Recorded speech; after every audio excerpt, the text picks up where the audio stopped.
What's going on, guys? This is Joe. As you can see from the title down below, and once again, I am going to continue to satiate my habit and open up another pre-release pack. It's Ixalan again. We're still in Ixalan. We have a little bit of a surprise next week, so stay tuned for that. We opened the blue D20, for those of you that care about that sort of thing.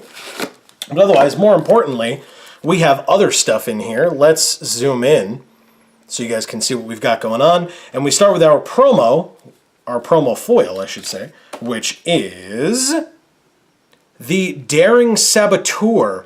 Not that nice in foil. You can't even really see any foiling pattern. A little bit in the background, I guess, the night sky. But she's not really heavily featured in the foiling pattern. I get that the cellophane's in the way a little bit, but there's otherwise no need to open it, so I'm not going to do that as usual. And we have packs, 6 packs. So let's see what we get.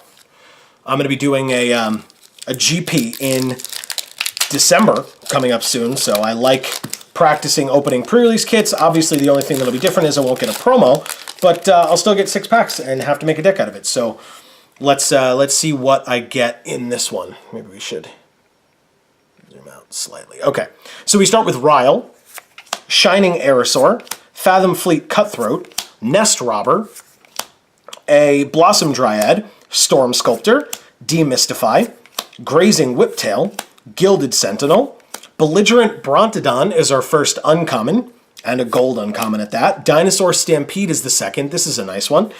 And Chart a Course is the third. Our first rare or mythic, not counting our promo, is a Sanctum Seeker. This is a nice card. If I can get some more good black and white and make a good vampire deck, this card is fantastic. Behind Sanctum Seeker, we have a foil rare. Interesting.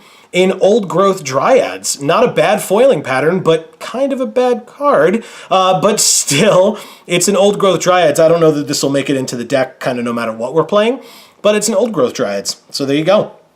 Behind Old Growth Dryads, we have one of the flip cards and a vampire token.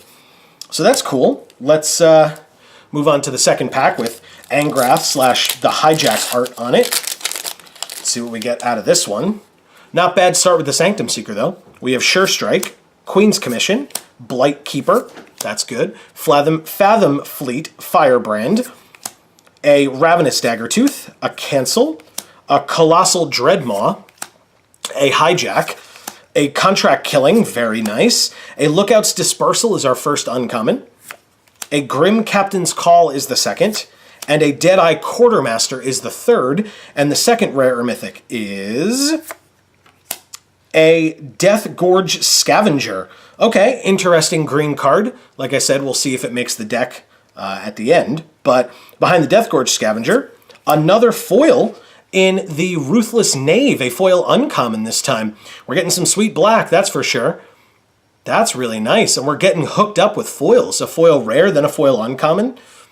Very, very nice. And that's actually a really sweet foiling pattern. Look at his belt buckle. That's so cool, and the background looks really nice too. Nice foiling pattern. I like that. Behind that, a Swamp and a Treasure token. One of the Jade treasures. We move on. Okay. That's not helpful. There we go. I got it. Don't you worry. Okay. So we start with a Shining Aerosaur, a Fathom Fleet Cutthroat, a Nest Robber, a Sunrise Seeker, Blossom Dryad, Storm Sculptor, Colossal Dreadmaw, lots of duplicates, Demolish, a Skymarch Bloodletter, that's cool for us, Demystify, Sleek Schooner is the first uncommon, a Makeshift Munitions is the second, and a Fiery Cannonade is the third, and the rare or mythic in this pack is a Goring Ceratops. I'm not a huge fan of this card, aside from its art. The art is gorgeous. I just don't know that it could work in an actual deck, but we'll see. We'll see what the box has in store for us. Behind that, just a Plains and a Pirate token. Hopefully we can use these. We have another Angrath Hijack pack. We're halfway through. We've got what looks like could be a pretty sweet vampire deck going. Speaking of which, here's a Queen's Agent, a Brazen Buccaneers, Looming Altasaur, Queen's Bay Soldier, a Spike-Tailed Ceratops, a Pirate's Prize, Another Skymarch Bloodletter, nice. Another Demolish, not so nice. But speaking of nice, a Paladin of the Bloodstained, a Blinding Fog, a Raider's Wake is our first uncommon. I don't think I'm going to be able to make this card work. An Air Elemental, that's really nice though. And a Snapping Sailback, that's also nice. I don't know that they're nice for our deck, but they're really good cards.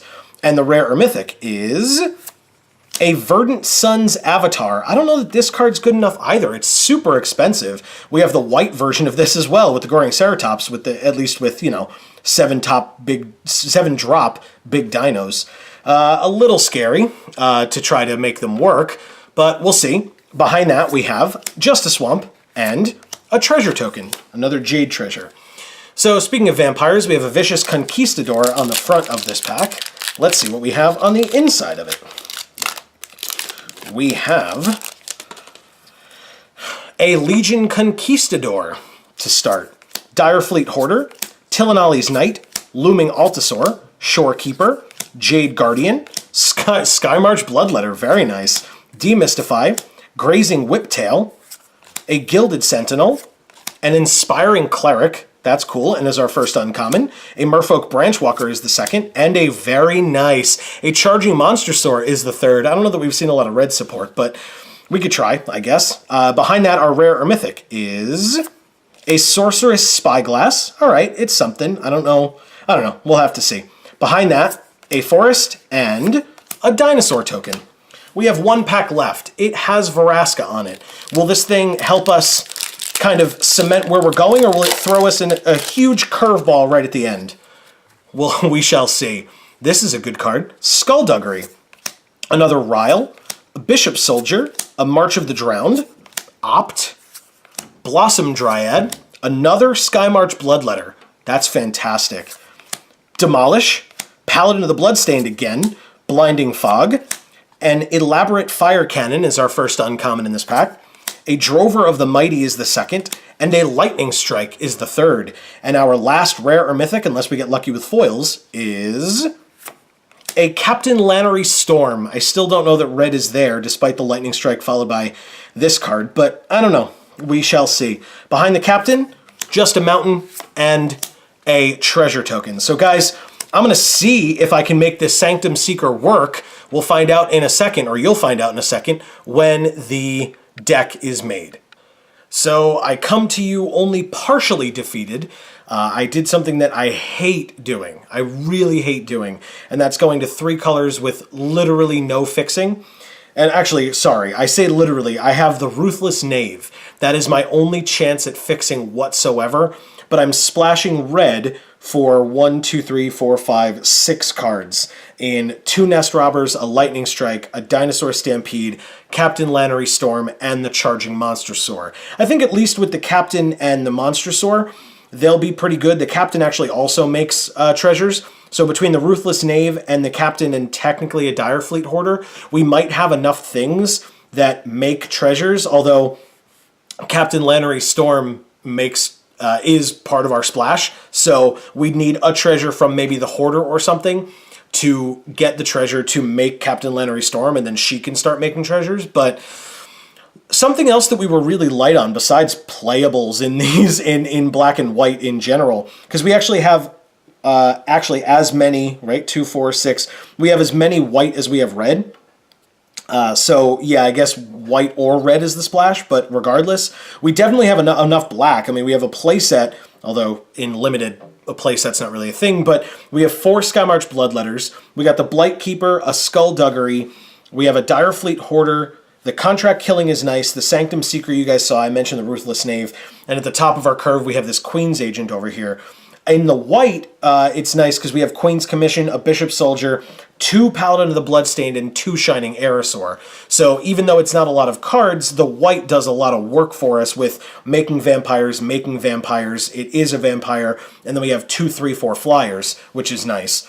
The red was not we just didn't have enough. We didn't have enough white, we didn't have enough black in total, so I added the red in because our green was okay as well, but that was really expensive are green, whereas it's better to be faster. Sealed is a little bit slower of a format in general, so I feel okay with 3 5-drop creatures and a 5-drop removal spell and a 6-drop creature, because once these guys get out, we should be doing super well. But with Vampire token creation with the Queen's Commission, as well as the 2 Paladin of the Bloodstained, the Sanctum Seeker should be that much better. Plus we have the Bloodletters as well and the Bishop Soldier to kind of back it all up.